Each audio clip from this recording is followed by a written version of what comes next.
Welcome to Daggers and Shadow Daddies. We're your hosts, Ryan and Adriana. Buckle up, Buttercup.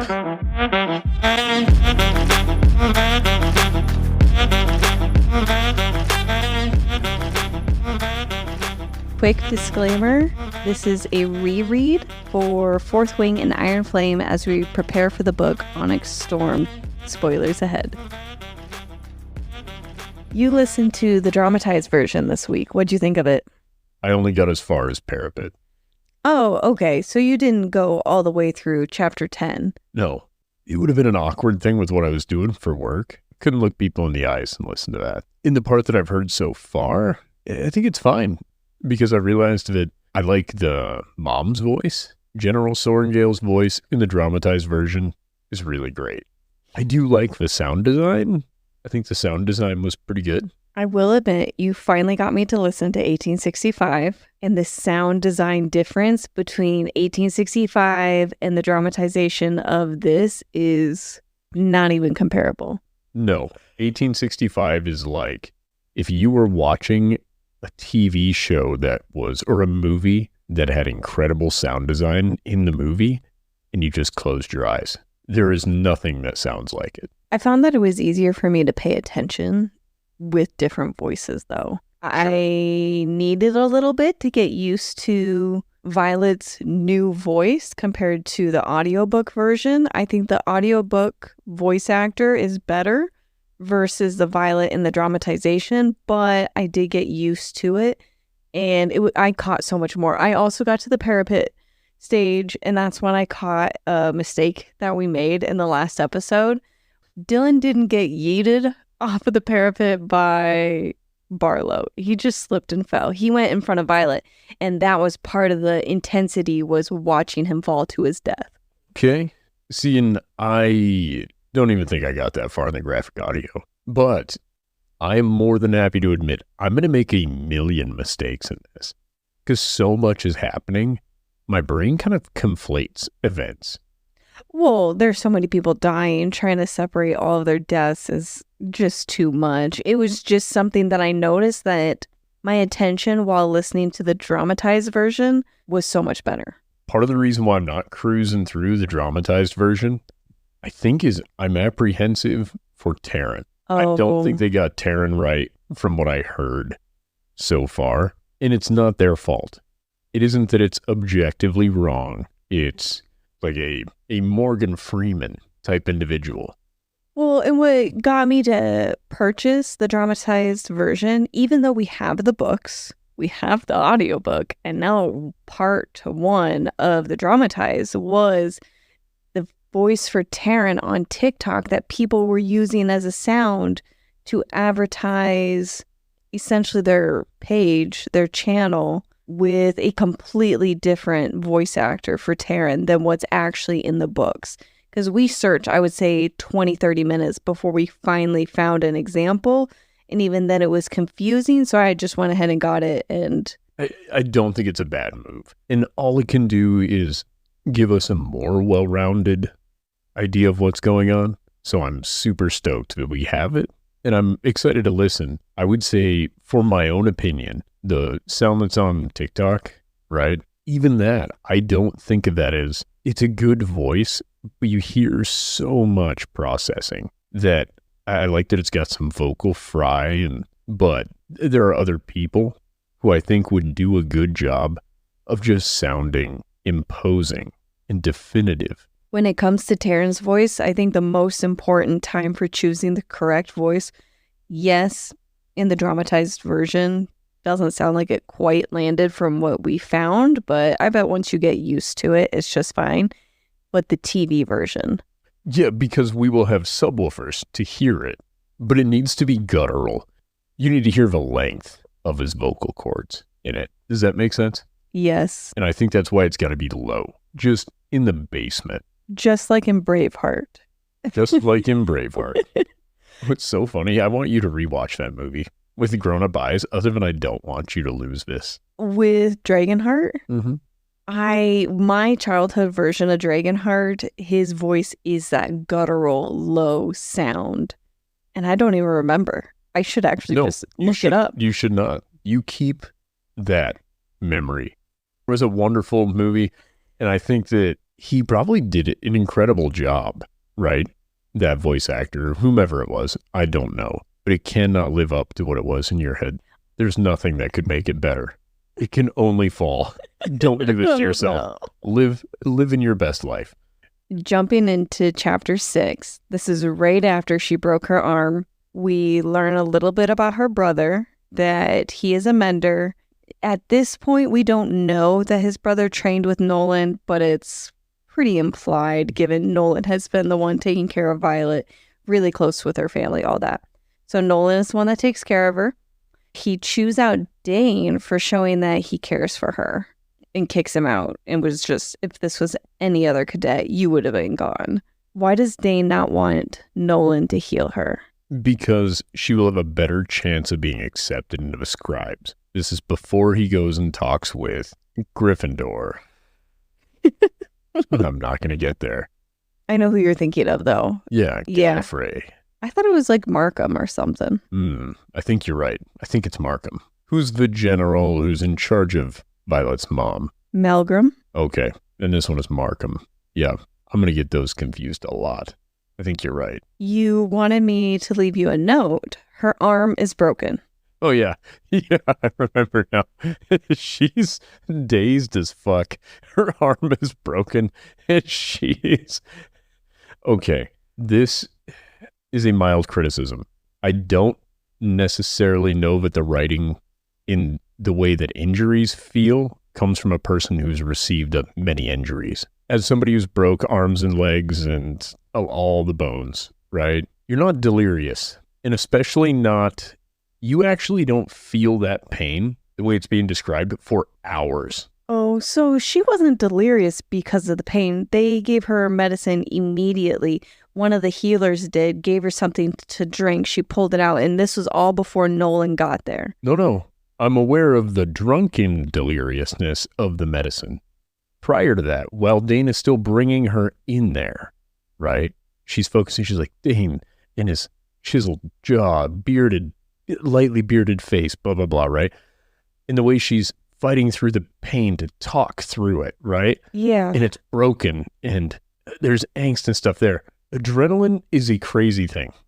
You will be less aware of it. It's broken than the people around you will be for at least the first several minutes, because that adrenaline clings to every part of you, and you're not feeling that yet. Like when she describes hearing it, I think that was so valid, because if somebody else breaks your shoulder or your arm, you will hear that snap. And especially if it's your piece that's breaking. But the pain does not exist in the same way as like stubbing your toe is such an instantaneous thing. You know what I mean? Breaking bigger bones like that, it doesn't hurt that way. I think it was so far removed from the experiences I've had that I found it... Somebody had to keep telling me to stop attempting to walk with a broken leg. The last time that happened. I felt like my entire childhood was living a life to not have a broken bone. There was someone who one time told me, well, everyone breaks a bone once. And I was like, it's my mission to never break a bone. Not a pinky toe, not a single thing will be broken. And I have made it this far. I barely made it through a summer into adulthood without a cast. You lived an incredible life. I think that Rebecca Yarros may have had a similar childhood to your own, but it's a little bit like breaking your arm and limping, you know? Like that's sort of how I related it. I'm like, what the fuck are you doing, Violet? She's like, I'm always broken and I'm brittle. And you're like, well, then you should know how this works. Just calm down. I like how this little gripe. So it turned into a tirade, but I feel like you're not acknowledging it. I've never broken an arm. I don't. I can't even. I have no clue. But you have to trust me on this one. I do trust you. You have to trust me. My tiny gripe is Nolan enters and he walks in with a cane. I thought he was a mender. I would assume a mender does not need a cane and that he could heal himself forever. It's not like a temporary thing, or it wouldn't be a constant state of applying power to be healed. Yeah. No, I'm 100% with you. Well, like he mends her arm and her shoulder and she's like, I can't move it for a few weeks. Like, well, what did he really do? Did he just set it? He didn't heal it. She's like, he could even repair clothes. Anything that's broken. I think fixes. I think you can get to full 100% repair. This falls into the power level, the amount of power that they can use from their dragon at a time. If he spends 100% all of his energy into healing your bone and muscles and everything around it to the point that you feel nothing because it's completely 100% healed, then that's going to drain him for the rest of the day taking care of other people. Okay. All right. I'm on board. It prevents him from burnout. Yeah. All right. That's why I don't think he healed her completely, but I don't understand why he hasn't healed his hip or whatever is causing him to limp. Maybe it's just a really nice cane. He's like old, fancy old men that have like the canes. Or pimps. They like the diamond. It's just a pimp walk in. He's like, Dain, get out of here. He backhand slaps it. Dain, whoosh. All right. So we both had our two little gripes about the healing process. We did. Because I don't listen very well to the audiobook, to all of this, I just miss little things. And this is when I first heard that Xaden's dad is called the Great Betrayer. Turns out he was called that earlier. But is he the Great Betrayer because he was the leader? Yeah, he incited January 6th for them. We are not comparing it to that. Well, I just mean they're both insurrections. Technically. That's what he was going for. Well, makes the other guy Donald Trump? Or does that make him? I don't know which side was just by the end of this. No. Things are weird. No. Well, I'm just saying I don't know. No. I do know, and that is no. Is he wearing a buffalo hat? After she's healed, Dain is gone. This is one of the times that she reflects on Dain and how much she cares for him and that he is her best friend. She bounces between he's her best friend and she wants to fuck him so bad. Yeah. And she's like, my best part of my day, seeing Dain. I kind of forgot how much she was really crushing on him at this point and how she was hoping to have her childhood crush moment fulfilled. Are you ready for unpopular opinion, Ryan, one more time? Sure. Dain's right. About? Getting her the fuck out of there. In this first part, she is cheating her way through not being murdered in murder class.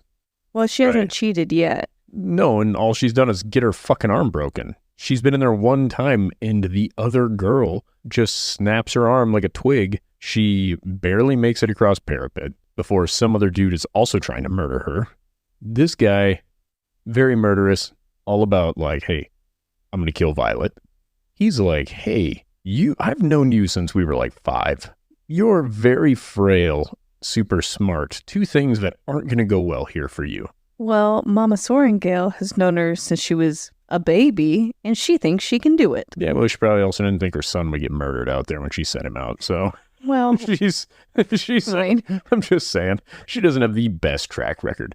And I'm not suggesting the way Dain's going about it is right, but even his reasoning and stuff later on, it makes sense. And her reasoning of, I've made it this far, doesn't mean dick when the only reason you've made it this far is dumb luck and cheating that also nobody notices everybody who you're fighting happens to get incredibly sick. It's not cheating. I just see it as strategy. But it isn't strategy for that class. It is strategy. It's nothing you can use later on. Yes, it is. How, when you're fighting the Griffin Riders, how the shit is she going to, well, I actually snuck into their camp and put this in their breakfast. That's not the part that I'm saying is the strategy. Okay. It is finding an alternative route to solving a problem that she faces. Similar to the gauntlet. We haven't quite got there because the end of chapter 10 is her practicing. She didn't make it past a certain point, but we've already read the book. She found an alternative route that wasn't the conventional way. I don't disagree. I guess what I'm getting at is, imagine Taryn doesn't bond her, or Endarna, who saves her life later on, right? If the luck of those 2 dragons don't bond her, Dain's right. She ends up dead. Yeah, I'm not disagreeing with you that Dain is right based off of the information that he has. That's what but I mean. I do think that she is using strategy and working with the tools that she has, and that is useful. And because she does that, and because she has that attitude, is why Taryn and Indarna bonded with her. It's like you're an incredible strategist poisoning people. Yeah, he was like that. Hold on, why are you angry? Because I won't have any Taryn and Indarna hate over here. There's 0 Taryn and Indarna hate. And there is no Violet hate. Hold on, there's no Violet hate here. What I'm saying is if Dain is painted out to be this asshole in these chapters because he keeps bringing this up, and it's annoying. Don't get me wrong. By the end, I'm also a Violet where I'm like, Dain, shut the fuck up. She said no 50 times, right? But Dain is correct. The reasoning Violet gives is not correct. Where Violet's like, look at me go. Look at all I've accomplished. I'm like, you haven't done it yet. You have made these people sick. And the only reason you didn't get murdered is because Xaden made a deal with your mom and thinks you smell nice. Other than that, guess what? You'd have died that day on the mat because you fucked up your poisoning. And he even says, hey, it's a good idea to get to your enemies first. But if you keep doing that here, you're not gonna make it in the real world at all. It's like cheating on math tests, and then when you go to college it turns out math is really hard, or not being good at math in real life. It's like, yeah, you did what you needed to do to pass that test at the time, but the point of that test was defeated because of your reasoning. I guess I don't see it as cheating on math tests. I see it as solving the problem a different way. You still answered the math questions. But you didn't really. You used a calculator when you weren't supposed to. Will you give me that? It is. Now you can't do simple arithmetic because you never did. You just used a calculator. So can you get to the right answer? Yes, but you need different tools than everybody else and may be available to you. But it's life or death even on the mat. They are allowed to kill you. No, the people from her squad are not allowed to kill her. That's what made it so wild, is then when Xaden popped up, Xaden was not a part of her squad. Allowed. Barlow killed someone. What happened to him? He's still in the program. They're just like, shame, don't do that again. Yeah, she was going to get killed on the mat, so her doing whatever it takes to survive. Listen, I'm not faulting Violet for doing what she needs to survive. I'm faulting Violet for saying, look at me going through this, how it's supposed to be done. Like, no, quit arguing with him and just say, I just don't want to. I am surviving. I think that's valid. But I think being like, look at me do the things that nobody said I could do. But like, well, you're not. You are not doing the things that nobody said you could do. You're doing different things than whatever other people thought you were going to struggle with. You didn't suddenly become good at combat. You just made them sick enough that you could beat them up, which isn't bad. It didn't make you better at combat than they thought you were. They have an accurate view of you. You're just kind of taking a different test than they thought you were. I agree with you, especially when you said they have an accurate view of you. When she is getting ready to do the gauntlet and they're like, oh yeah, you're Dain's favorite, or sleeping with Dain comments, right? And they defend Violet and just like play it off, but that's what Violet wants. Even though it hasn't happened technically, he was massaging her before this. And yeah, she's horned up the whole time. She's like, just take this wrap off my titties. Just because it didn't technically happen, they were accurately seeing her for who she is in that moment. And then one of her friends lied to them. Well, didn't lie to them, but gave them alternative facts. And they're like, oh my God, I'm so sorry. I misjudged you completely. And I'm like, we didn't know Dain was friend-zoned. You should have told us sooner. Yeah, exactly. She started to reflect on her relationship with Dain. She's like, well, if other people think we might be a thing, why hasn't he yet? It's just so funny. I adore Violet. I want to make this very clear. I really do. I'm side-eyeing you. That was a full-on eye roll even. I do adore Violet. It's just funny. I think she is doing great. She is. Just so are they. Well, back to chapter 6. This all started from Dain being called her best friend, and you're like, you know what real besties are like. At the end of chapter 6, we learn that it is tradition to burn someone's belongings after they die. And this obviously becomes a thing even at the end of these chapters. What are your thoughts on this tradition? Are you familiar with what a God box is? No, I don't know what that is. So when I was growing up in a very spiritual home, we had these boxes, and you would write letters to God, like a diary or a journal. And then around the end of the month or so, we had like a charcoal grill, and you would light a fire in there, and you would put those letters in the fire and send them to God. Right? Oh, wow. I did not know this. This is a Christian thing even. This is appropriated. I'll put it that way. Oh, okay. Yeah. I had an eclectic spiritual upbringing. That makes sense. Yeah. So, but this was one of the things that we would do besides like, smudging the house and blah, blah, blah. We would then have your God boxes and stuff. And I think that I see a lot of similarity between this and then obviously a Viking method of burning the body, out on the boat and returning things to whence they came, basically. Yeah. It's not an uncommon practice. To burn everybody's belongings. Mm-hmm. It's a really sad one. I don't like it. I mean, what's the difference? You're burning their stuff, you're burning the body, and you fire a pike and let her rip. It's like a big deal in this culture to keep things. And this was kind of laying the foundation of this is what we do. We follow these rules. And then you see examples where people are not following these rules and it's very hush hush. Yeah. I also want to point out at the end of chapter 6 is when we learned that Brennan died 5 years ago. Yes. Yeah. Brennan died 5 years ago. Dad died 1 year ago. And Mira graduated from Basgiath 3 years ago. When she was on the parapet, she's getting her little moments of wisdom with her sister, and her sister said something about it's been 3 years since she got through this. Interesting. Because then you think about it, that means Brennan hadn't been out that long either. Brennan wrote the Book of Brennan to Mira while he was still alive. So at least 5.5 years ago, perhaps 6, right? Mm-hmm. She uses it. It's 3 years. I saw it as Brennan was almost 30. Yeah. Interesting. I'm just thinking about, so if he died 5 years ago, right? Let's say he wrote the book 6 years ago. So the book was already several years old by the time Mira got it. Yeah, it sounded, when you listen to Violet read it, it sounds like he was writing it while he was there, like a journal to her the entire time he was there. Neat. Okay. Yeah, that's cool. I didn't think about it that way. I thought of it more as a, retrospective. That's neat.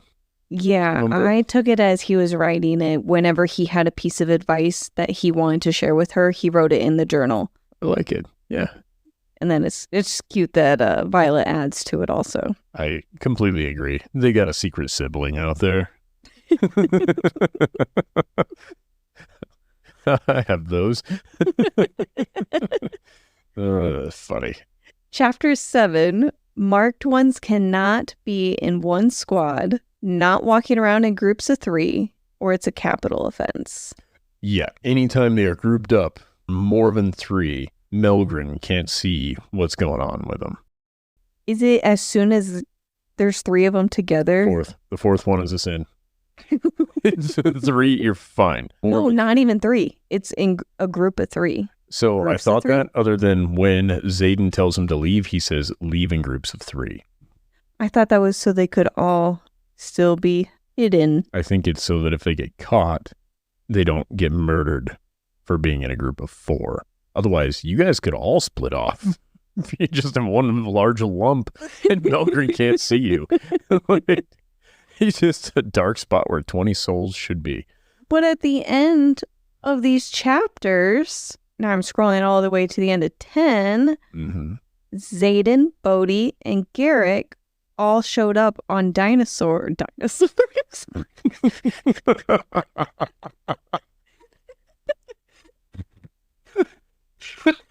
Oh my God. I would love that so much. I'm changing this whole story. Every time they say dragon, I'm changing it to dinosaur. And it can be any kind of dinosaur. No, it's just like, and Darna's just Littlefoot. Just out there. Or Ducky. Oh, Remember Ducky? yes. Yeah. No. Anyways, I'm going to try that again. She's the rider before time. I would fucking love this book. Dinosaurs. No. Terran is a dinosaur with lots of imagination. That's all the more Barney song I know. Xaden, Garrick, and Bodhi all flew in on their dragons from somewhere. And I thought it was from them transporting weapons. You must be right. So why would they do it in a group of 3? Because wouldn't Melgren know about this? I think you must be correct. You are positively correct. I am wrong. Top one right here. He says groups of 3 on purpose because they are doing those things in secret. He says 3 so that Melgren can't see what they're doing, see the outcome. And that's why he sends them back in groups of 3 until they get where they need to be. So he never saw them leave or come back. Okay. So there were 23 people that left there. But yet he was fine with being there by himself. He stayed behind with her, but also that means because there were 24, I believe is what she says. Yeah, you were trying to do this whole count. I don't think it was vague numbers. Well, okay, fine. But what are the odds that it was perfectly divisible by 3 just leaving Xaden there? We left the plane the whole time. I'm just saying. Okay, other side note. I do like that now we know 3 is a magic number. How many of the marked ones are currently there? I have no clue.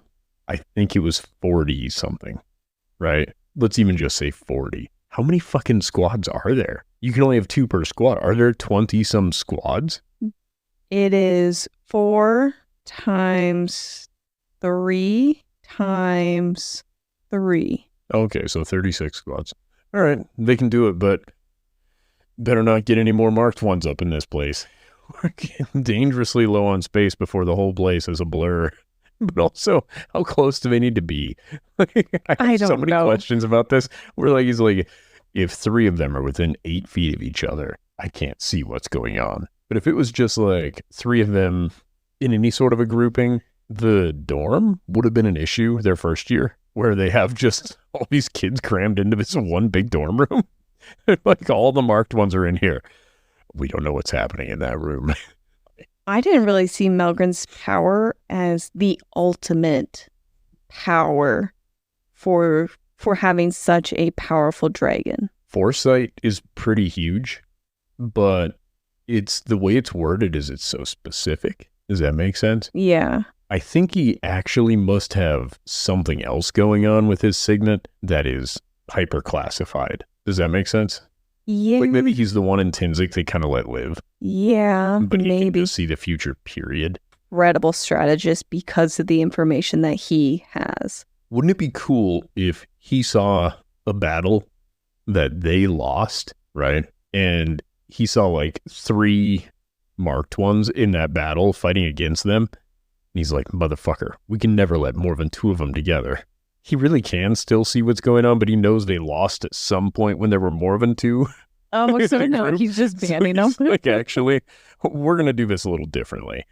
Blue box paradox style. That's almost even what happens in the series. No, I know. Where he was trying to prevent what he saw, which in turn created something worse. I mean, that's kind of the whole thing about when you get into time travel and causation, I don't know. It's a pretty complicated subject for these books to try to do justice to. I think we need to ban you from reading any fantasy books with time travel. I think I would love that. You would love it, but you would be very particular and always on the hunt for a paradox. But it's not real, and it's full of paradoxes. I think that's the fun thing. I mean, time travel is real. We're all moving forward through it constantly, but... Yep, and that is exactly why. Well, just think about it. You want to know something crazy? What? I'm from the future if you talked to me 20 minutes ago, okay? And I'm here to tell you, don't bitch about Violet, okay? And how strong she is. Note from now past Ryan to then Pastor Ryan. Oh my God. Pastor Ryan. Pastor Ryan. Mariska Hargitay. Speaking of marked ones, this is when she goes out to go find berries and any of these poisons that she wants to use in the fights in chapter 7, where you have a huge problem with it. I saw her as a strategist, and I just think it makes everybody else so stupid to not pick up on the fact that everybody's getting sick as they're going to fight her. You'll see my notes later that your take is very valid. I kicked him in the back so hard he threw up. Like, what? He tripped and threw up, and everybody's like, she's pretty tough. Great job. So she sneaks out every night. She has the poison book, collects berries and mushrooms. She's up in the tree. That's when she hears Xaden, all of them coming. And we didn't catch this the first time. We have heard others speak of this, where the shadows wrap around her while she's still moving down the tree to listen. I'm assuming that Xaden knows that she's there because of that. Yeah, Xaden definitely knows she's there because of that. Because Xaden knows where she is. He intentionally isn't facing her, right? I think he went kind of out of his way to be like, okay, let's not make her make any noises because the angry mob that's with me just wants her dead. And I would like her to not be dead. So let's just chill her out as much as possible. But also, what are the fucking odds? That? She's always right where he is about to be. They spend a lot of time in the same places, considering they're 2 years apart in school. Our children go to the same middle school and don't see each other all day. These two motherfuckers are always in the same room. Every time she walks in somewhere, she's like, a tingle on my head tells me Xaden Rierson's near. She's like, I'm going to climb him like a tree. No, stop it. You don't want to fuck him. And then she's like, but my body does. Like, she's just, but my body keeps telling me yes. Yeah, that's... Sorry, you were saying she was in a tree and the shadows wrapped around her. Yes, and during one of his speeches, he says this quote, "If one of you tell, I'll know." And it seems innocuous initially. Does it? Nobody can say that. It seems innocuous. No, just like anybody else. As in, if you guys say this, I'll know who it is just because of his resource. He's a resourceful person. All right, so it was a stupid statement. No, you're not. I just love that you're like, it's innocuous. I'm like, nobody's ever said, if you tell somebody, I'll know. And it would be described as innocuous. It's specifically not. It's a very direct and threatening statement. I was trying to get at, it was a sign of his other signet. Oh. He'll know because he can read freaking minds. I can't read minds. Essentially. I just like being petty about this because you corrected me on this so many times in the reading of the second book here. Because he kept calling it reading people's intentions. I think he can almost read 3 seconds of your thoughts, which would be your intentions. Like what you're putting Every time out. he runs into Violet, he's like, she is really obsessed with penis. What do you think his life is like, being that handsome and just every woman he sees just wants him? Honestly, I can tell you exactly what it's like.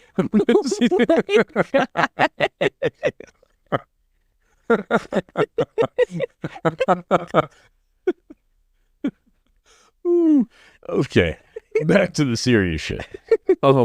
Honestly, it sounds awesome. They never acknowledge it in both books of what his experience must be They like. act like only Violet worships the ground he walks on, which is simply not possible. There's no way he doesn't walk into a room and it's just like all the women. What really blows my mind is you're also left to believe for the majority of this first book that his personality really sucks. Yeah, it And- kind of does. No, it does. His personality sucks in general. Other than to Violet later, he is not kind or patient or nurturing to almost anyone. No, when I first read this book, I was looking for all of these signs that he wanted her. He wanted her so early, when really I was seeing the signs that he wasn't allowed to kill her because of his deal with Mama Swearingale. Now that I know he has that deal, he is an ass. Well, and he kind of wants to fuck her, but that doesn't make him not an asshole. I would say even if he's like, listen, I just want to see what that weird hair looks like laid down on my pillow. I totally get it. Maybe he's like, carpet match for drapes. I'm going to find out, right? Like, I wonder if the color leaves the pubes. I don't know. We've all got our curiosities. But what I will say, I remember saying this critique about this book and really pissing you off the first time. The reason that I like Rhysand as a character more than Xaden Riorson as a shadow daddy figure in this is Rhysand is charming, and Rhysand is kind of carefree but not aloof, if that makes sense. If you made Xaden ugly, Xaden's just an asshole, period. At this point. And later on when he's good to Violet, and he does do nice things for this group later on, but even in the way that he interacts with his friends, there isn't an equal parts exchange. He comes off very much like their boss through this entire series. And then when you end up in the rebel camp or whatever you want to call it, he is the boss. But Rhysand has this thing where like, oh, you guys are still my community. Xaden never has that in either of these books. I think he has community. He's literally bringing all of them together to ask them what they want and need to succeed. What can I help you with? How are you feeling? You feel like you're not going to make it? Then get the fuck out of my way. You're just going to waste my time and yours. The tough love thing is fine if you're the boss or the parent. I'm not suggesting that he's a bad character. I'm suggesting he isn't sweet about this. No, he's not. He's coming off like very much like, hey, my job is to make sure you survive. And he has his cousins and stuff, right? And even his cousin calls me and is like, whoa, hey man, let's chill out. Let's not be such a dickhead. The person who arguably knows him best is like, hey, take it easy, dude. But it's never acknowledged as anything other than just, but Xaden is so stern and stoic. Like, I think this is what's needed to show how much he opens up to Violet. That we see the face in front that he puts on for everybody, but then who he is with just Violet. And that, I think it's helpful. I think you're probably right. I just look at it like, I think knowing how long he keeps all the secrets and stuff from her, I'm just like, he doesn't open up much. It's just a different face. It isn't more genuine yet. Like, it becomes that way toward the end of Iron Flame. There's a lot of buildup. And I do like Xaden as a character. But I'm just like, Xaden, why are you so rude? Does that make sense? I feel kind of like, That's what Violet feels at some point. Well, no. I don't think he's not giving off murderous intent, though. This is where Violet gets it wrong, too. Violet's like, he just wants to murder me. And how many times do we hear this? And I'm like, he could have murdered you under the tree. But that's what she can't figure out is why she doesn't know the deal at this point. Me, when reading it, I also didn't know the deal at the time. I took it as he wants you. Clearly, Violet is way more attractive than I thought. Violet sees it as there's something going on. And maybe you're right. I think I just can't insert myself in it enough. I just adore that there are so many cute moments between them that aren't allowed to be cute moments because they're getting in their own way. Does that make sense? Yeah. I really enjoy this moment under the tree. I enjoy. Well, before they get to that, Violet's listening to him give the speech, sees him being admirable. She says he's being annoyingly admirable, asshole, which I thought that was adorable. And then we see him be a complete asshole, which flips her mind on him. Not mine, I mean. I don't know. You're the Violet he needed all the way. It's so wild because you put up with no bullshit in real life. Like, if somebody gives you a hint of disrespect and you write them off for life, saying you're like, well, he is really hot.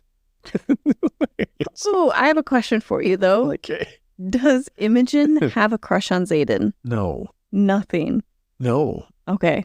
I don't. Well, Violet's starting to get jealous of her. She noticed his interaction with Imogen in this scene, and the way Imogen was talking with him is when I was wondering if she has a crush on him also. And then there was another time when she's about to fight Xaden, and he hands his weapons to Imogen, and she gets jealous. She gets jealous. Yeah. And she's like, why am I feeling jealous? Again, her self-awareness, truly that of a scribe. I just fucking whatever. Yeah, no, I don't think Imogen is interested in him in that way at all. I sincerely think Imogen is like, this is our Jesus. right? He's their savior, is the idea, the marked ones. Okay. And I think there is a lot of respect put on there, and I think his name means an awful lot to those people. He's royalty, too. That's what I mean. He was ostensibly like, he's the Duke of their land, so to speak. That's right. I forgot all about that. And so I think that there's a certain amount of reverence put there. And then, of course, so he's a smoke show. So is every fucking buddy else in this. Even of the people described right now in this scene, we have Garrick. Describe Garrick to me. What do you remember him being described as? I have no clue. He's fucking broad. He's huge. I like that he stood up for Violet during this. Over nothing. Like, Xaden has a deal with her mom. Everybody wants to kill her. Like, Garrick actually stood up for her. It was just... He's like, she's in the same shit boat we are. He's a well-rounded human being. And foreshadowing in this moment was foreshadowing. That's what this book should be called. Was him saying that she is Brennan's sister. In my head, the first time, I just glossed right over that. That should have meant something. Why do the marked ones view that as important as a reason not to kill her? Well, to be fair, these marked ones also are aware that she believes him to be dead because they don't bring him up as alive, remember? And they didn't right here. She was Brennan's sister, as that was worded. She has just as much reason to hate us as we do her. Oh, you said the word was even. I believe. I will go back through and reread that, but I'm 90% sure. And it could even be is, but then it would be she has just as much reason to hate us as we do her. Either acknowledging that she knows him to be dead, or they also believe him to be dead. Because remember, he doesn't go by Brennan. He doesn't. He goes by something else, like a different last name. Mm-hmm. He was reborn. Okay. Xaden leaves. He sends them all out in threes. This is Xaden does not leave. The rest of him leave. Leaves in quotation. Melgren sees a little dot pop up. He's like, hey, there's one of them over here. What the fuck? How do you get there? What the fuck happened? He's got his booped up on my radar. I'm sure he's constantly looking for Xaden. Xaden just randomly disappears. Supposedly he can only see the outcome of battles, which is really funny to me. His mental struggles also, like, they're all going through something, you know? It's when they're going through training and they're all battling each other. He's just like, okay, this one wins, that one wins. This one wins, that one wins. God damn it, they're standing too close to each other. I can't see this one. He doesn't bid on that, man. That match. So Xaden leaves, in quotations. She comes down, they run into each other, and this whole scene, oh my God. So she's pulled into his hard chest, his rough pitch voice, rough velvet voice, just thirsting after him. And she's like, I can't, but I want to. No, but I must. I think I know what's happening. What? Those moments are just Pride and Prejudice with dragons in the background. Yeah. And it makes sense why you like them so much and why I keep falling asleep. Because it is just not compelling to me in any way. But I love the way she describes him every time. She's like, his voice. She's like, I want to break free from him. Well, okay, that's later on. But it's just so funny. She's like, I swing my head back, but it might just annoy him because I would just hit his chest. I'm like, motherfucker, that's still annoying. Like, there's times where she talks about how she runs into his bicep. Like, I hit his hard bicep. Like, oops. But yeah. But she like kisses it on the way by. It just keeps moving. Like, she's just a fucking... She treats Xaden the way every man wishes he was treated. Yeah. Like, there's such a short list of men that are thirsted after to the degree she thirsts after him.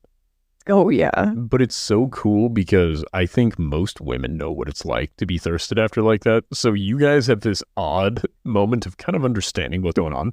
If there was a dude that was like Violet to a girl, no. Well, this is creepy. This is the thing.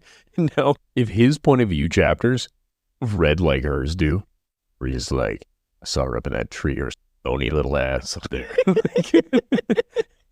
You know what I mean?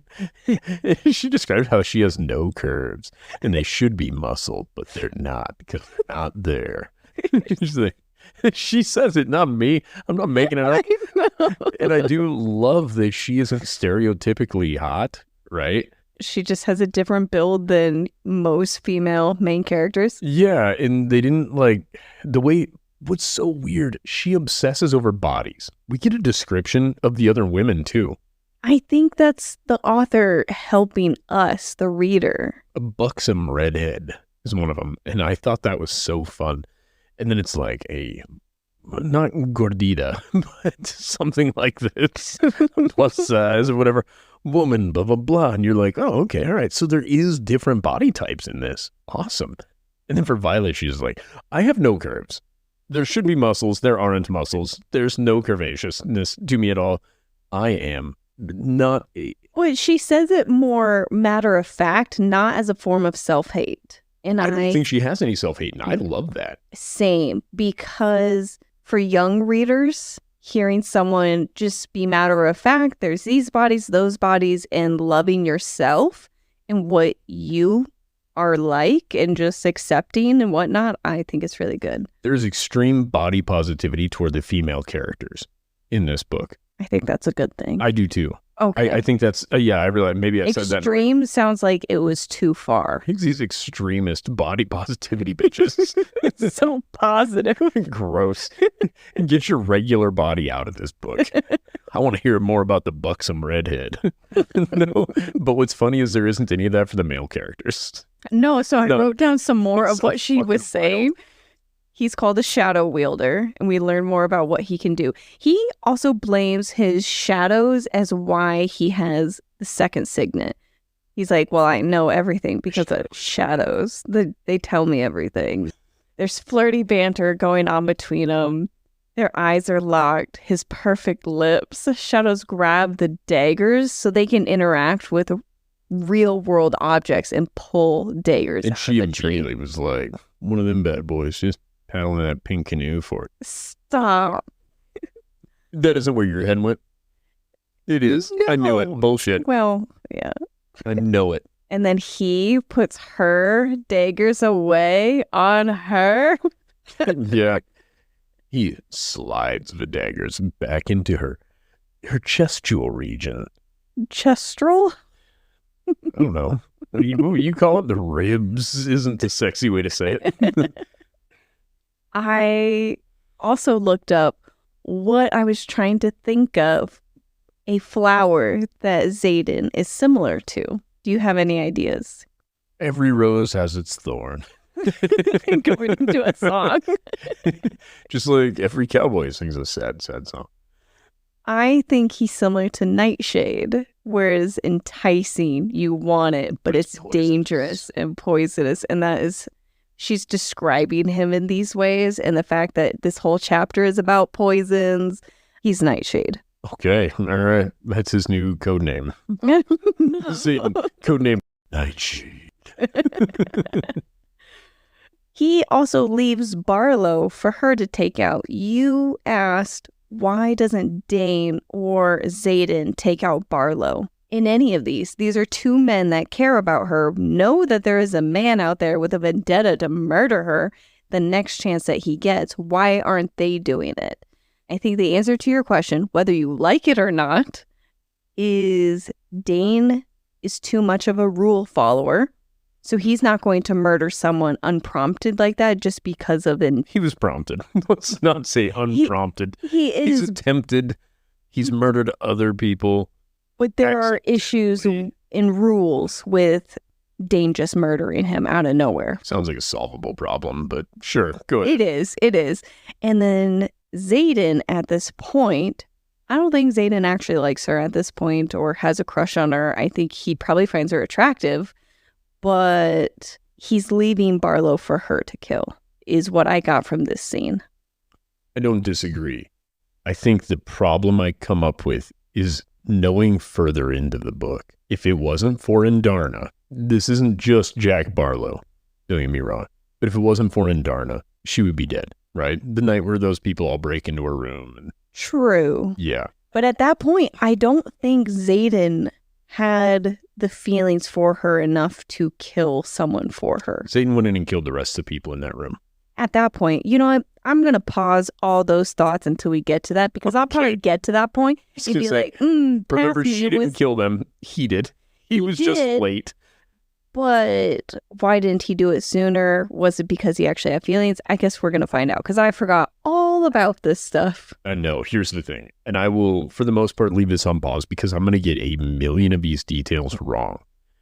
But all I know is just in me, not even, okay, take attraction out of it. If I made a deal to protect somebody, right, my whole mission is to keep them alive to the best of my ability, because it's going to keep the rest of my people alive. Right? The exchange is you and the kids, blah, blah, blah. And I have to keep this random individual. We'll call him Stanley, right? I have to keep Stanley alive. Now, there's some dude out there that's actively murdering people in a way that he's kind of getting away with it. And I know that he's really itching to murder Stanley, and the opportunities just keep coming up, but just narrowly missing. I think at the bare minimum, I take a page out of my own book where I've been poisoning people, right? Just slightly so that I can beat them in fistfights. And I maybe just poison that one a little extra. And he's done. But this is not the way things are handled, because it wouldn't make for good storytelling. And I think that's okay. While you were talking... Okay. I was listening. Okay. Maybe not fully. It's but fine. While you were talking, yeah. This whole time I've been thinking about how Xaden had to deal with Mama Sorrengail and his perspective and his attitude and all of these things. It finally just clicked. I don't know why right now. That's why her mom was so confident in her, was because of the deal with Xaden. Yeah. Yeah. She had insurance. And the thing is, could Violet still fuck it up and die? Yes. But she has confidence that Violet will find her way through these things. Xaden will help her in the areas. Hence why, when they do go to threshing, who's there? Yeah. Like, I think that there's... And I see your point. If Xaden was really upholding his end of the deal, he would have taken out Barlow. Yeah, and I mean, maybe it is because he's like, hey, she's a tough cookie. She can handle it herself. But why? Why make her? She'll have plenty of opportunities to handle herself later. Maybe don't roll the dice on this one. I don't know. I don't think it would have been compelling storytelling for Xaden to just, oops, I accidentally snapped his neck. His neck was more brittle than I thought it was going to be. Sorry. Because he needs to keep up appearances. That would also be in line with his character. He's supposed to be scary and sort of unnecessarily cruel. But it's well known that Barlow has it out for just Violet. Okay, kill a couple more of them too. Fuck it. You're not in love with any of them. Oops. Chapter 8 is when she comes out of her room and Dain is there, and we learn that he's been escorting her to class to protect her. To her morning duties, her job.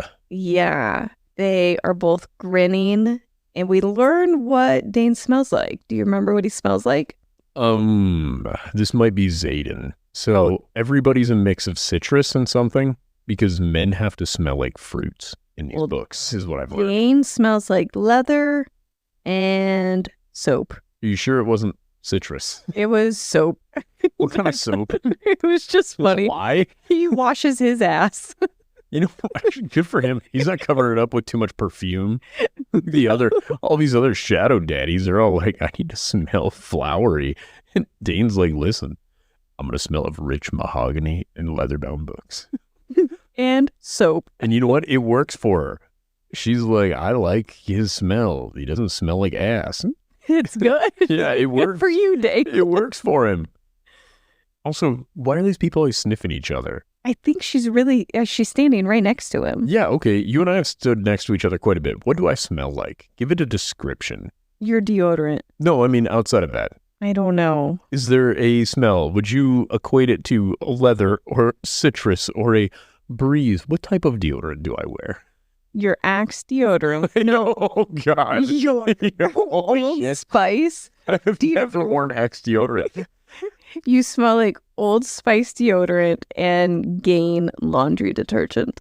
So, I don't smell like Gain laundry detergent. We replaced that like 6 months ago. I switched us to Tide. Well, that's what you smell like then. Also, I don't wear original Old Spice. I promise, you're my best friend. I know these things. It's just funny. I know what you smell like. Vanilla. Sometimes when you're wearing your perfume, you have almond and you have vanilla and you have a lavender deodorant and then you have a spring deodorant. If I could just smell like I bathe in vanilla, that is my goal every day. Then that is it. So your answer is always vanilla. You're my little vanilla bean. We also get to see Dain's rule follower side, where he scolds Rhiannon with sleeping with Tara. Violet still isn't. Well, I think she could have Dain. I think she keeps, specifically in this scene even, she's like, it's none of your business who I'm fucking Dain. But yeah, it could be you. Before I make it his business. Like, what are you doing? Shit or get off the pot. Like, it's a good thing she doesn't fuck him because that would have made the other books more complicated. Yeah, it would have. And also, we're all under the impression he wanted to anyway. It makes it easier for later when he leaves with them for there to be more trust. I don't know. All right. Fair. There's going to be some awkwardness, but only based off of what could have been. Imagine he's reading her mind right now. It's just like... I think he does in these chapters, and I'm here to prove my argument when we get there. There's not an argument. I think you're right. It's just always assume you're right. There isn't an argument. I'm just here to share some thoughts and then have you be mildly combative. So it's the first challenge day. It's against Orange. She's planning, she's scheming, strategizing. Mm-hmm. Professor's signet is mind projection. Do you remember this? Mm-hmm. Do you have any thoughts on this signet? It's movies. And honestly, no wonder it's everybody's favorite class. Is it coming out of his eyeballs like a projector, or does it just exist in front of everybody? I never considered that his eyes might work in reverse also. And I think that's really cool. What do you mean in reverse? Well, your eyes take in light and process it and flip it. If it was just a reverse, it would just be a projection. Yeah, I saw it as... Like lights coming out his ears. He's just... This is Tara, and he's a big dragon. He has to widen his eyes a little bit. Yeah, I saw it as just two beams of light, little cones of light projecting out in front of him, and... He's got a lazy eye, so it's a little hazy. The images don't quite line up. It would be so much fun. I love this. Well, like, hold on, signal's coming in a little blurry. They just kind of smack him on the side of the head a couple times. There we go. We got him squared away now. Give him his glasses. His eyes are getting... He's got cataracts. He's getting fuzzy. Okay, I think you just disproved what I was imagining, because it's mind projection and it has nothing to do with the quality of his eyes. Listen, I had never considered it may come out of his eyes. I love this. This might be my new favorite thing. Like, he's just got a screen and he has to stare at that screen while he's talking to people. Oh, I saw it as 3D images. Almost like the Star Wars pop-up images where it's in blue for you to talk and communicate. But he's projecting out his eyeballs, right? Yeah. So no, it doesn't matter. I'm going to run with whatever you got going. Your imagination is so precious to me. Not in a negative, not like, oh, honey way, like in a, like, wow, I want that. That's why you love these books. Because I'm imagining this as more like, like the Michael Jackson thing. Where he tours now. Oh, yeah. Like the hologram. I'm just imagining it's just a fucking hologram. He's got magic and he goes, stardust, holograms, cool beans. Yours is so rad. I feel mine is way more basic. Dude, I love yours so much. And like, people are raising their hands, but he can't look at them to call on them. Like, he's just got to try to peripherally kind of tell what's going on. He's like pointing, he's like, what is this? Like, I fucking love that. She's like, they like to be approached from the left. And cautiously. And then Jack Barlow just keeps piping up. He's like, I want the black dragon. And finally, he just sears Jack with his eyeballs. He's like, I said no. He just keeps So you don't look into his eyes. It's just so cool. And like, imagine, he's like, listen, because of my ability being so handy for teaching people, I don't often get to go into combat. But imagine he did. He's just shooting projections up in the night sky. And what is it? It's 1,000 dragons floating through the sky, scaring the shit out of all those griffins. I don't think many people have that much power abilities. I know. You're giving everyone Terran size. Okay, well, you know power. what? He just projects Terran in the night sky. That'd be fucking scary. I don't know. I think this could be a lot of fun. Imagine, oh my God, sexy times. We're not going into Just this wait a professor minute. sex life. Look, Professor, he's been banging Professor De Vera, right, on the side. Ooh, this is the drama we need. Help. How did he get her into it? He sent her a nude, but just in front of everybody. He's like, and this is my penis, ma'am. And he just eye blasts a picture of his penis right in front of her. She can't look away. Everywhere she looks, there it is, just waggling in front of her. Stop. We learned. She's like a deer in the penis lights. Just, oh God. I'm gonna push you along. This is my favorite thing. That's why I wanted to see what your thoughts were on the segment. They weren't as good as yours. They're never as good as yours. Oh, man. Dragon breeds are very particular on how to be approached. It's weird that all the breeds have the same preference. I find that to be interesting. Yeah. It's a little racist that it's like all of the orange ones are like this. Like, you know what I mean? I'm just like, why are we doing this? He's like, red dragons are something. And then he's like, orange dragons are the least predictable. They're also very dumb. And then he's like, blue dragons are very cunning. Segale's the biggest, baddest one. They're also very mean. If you see one, run away. He's like, how do you approach black dragons? Don't approach a black dragon. You cross the street if you see a black dragon coming at you. And you're like, oh, why? Why are we propagating this nonsense? You know, like, it's just another dragon. A black dragon could be president if he wanted to be. Thanks, Obama. Fucking dragon racists. Okay, I'm done now. Back to your imagination. No more. Ugh. Well, we got a little long-winded there. So this is the end of part 1. We'll be posting part 2 in about 10 more seconds. Welcome to part 2. If you click that next button or just keep listening, We're still that was so on bad. part 1. You're right, we're still on part 1. I've never done this before. Go slow. It was a great time. We had fun. Now get out and go live your life. No, wait. No. Thank you all for listening. We appreciate and love you all. Please follow us here, TikTok or Instagram at Shadow Daddy's Podcast. And then go live your life. Bye. Bye. Get out. We're done. This was Daggers and Shadow Daddies. Now it's my time. Toodaloo.